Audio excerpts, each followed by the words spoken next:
Est-ce que vous vous rappelez de Mamadou Sekpa? Ouais, je les fils de vos mères. J'ai acheté une veste en cuir. Je vais aller à la mairie pour faire ma carte d'identité. Après, je vais à l'école. Oui, je sais, je suis passé de la veste en cuir à mon t-shirt blanc. Mais je mène pas les couilles. Je reste marabout jusqu'à la muerte.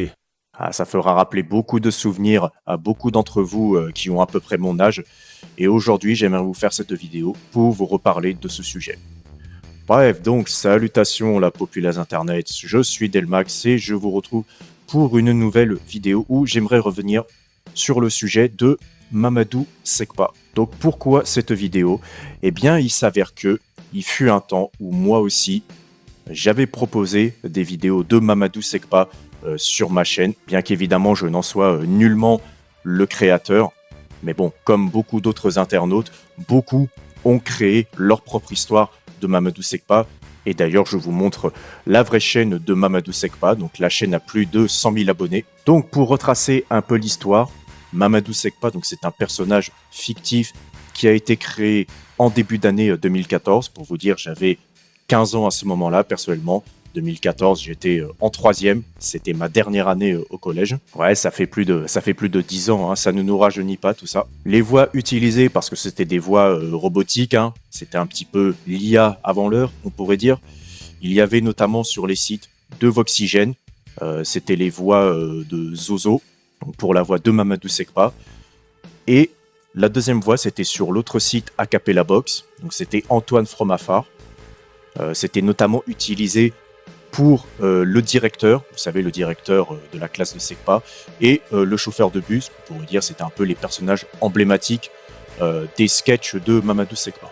Et donc, pour rappeler à certains d'entre vous qui me suivent, comme je l'ai dit juste avant, j'ai moi aussi fait des vidéos sur Mamadou Sekpa.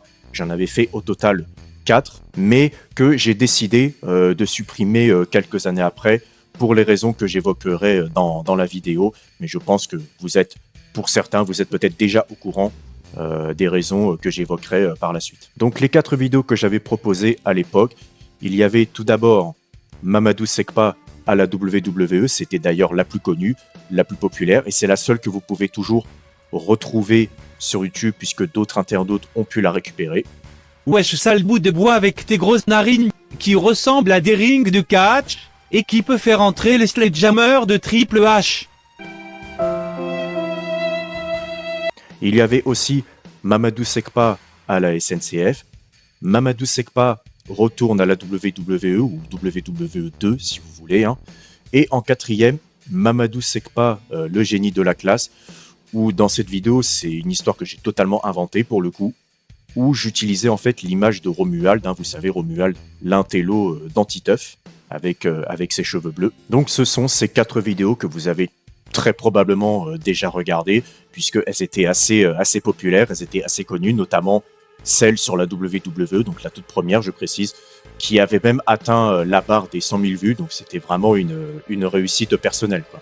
J'étais quand même assez content de ce score. Mais maintenant, il est temps d'entrer dans le vif du sujet et de vous donner les raisons de pourquoi j'ai décidé de supprimer ces vidéos. Bon, d'abord, la première raison, c'est que ces vidéos ne correspondaient plus vraiment, on va dire, à l'identité de ma chaîne.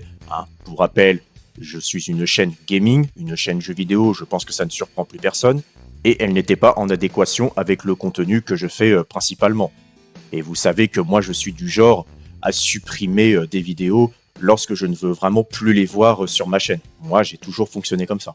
Et deuxième raison, et c'est là où on va vraiment rentrer dans le cœur du sujet, car nous allons commencer à parler terrorisme et arrestation. Donc je vais vous lire un petit extrait pour vous résumer l'affaire.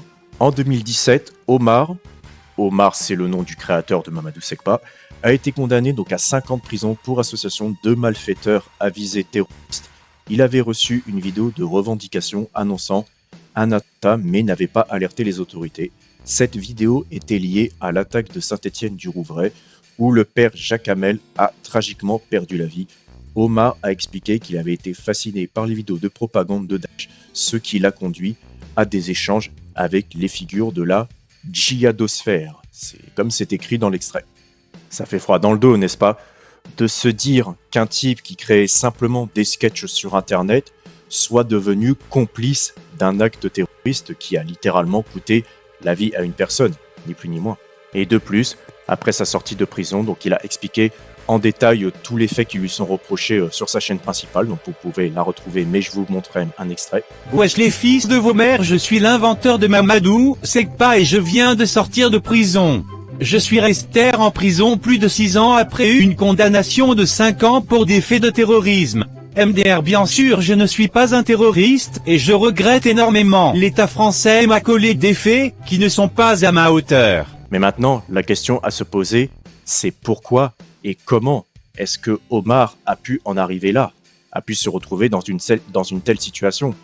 Eh bien, je vais vous le dire, car moi je connais la raison, même si en réalité, il l'explique dans sa vidéo déjà. À l'origine, le créateur voulait voir plus loin que des petits sketchs lambda, et il a décidé de monter une vidéo intitulée « Mamadou Sekpa rejoint Daesh ». Non, ce n'est pas une plaisanterie, il l'a dit lui-même dans sa vidéo. Et c'est par cette idée totalement ubuesque, disons les choses, qu'il a commencé à doucement se radicaliser, à regarder de plus en plus de vidéos violentes issues de Daesh, et qu'il était prêt à tout quitter pour aller rejoindre leur rang. Et tout partait d'une simple idée de vidéo, pour rappel.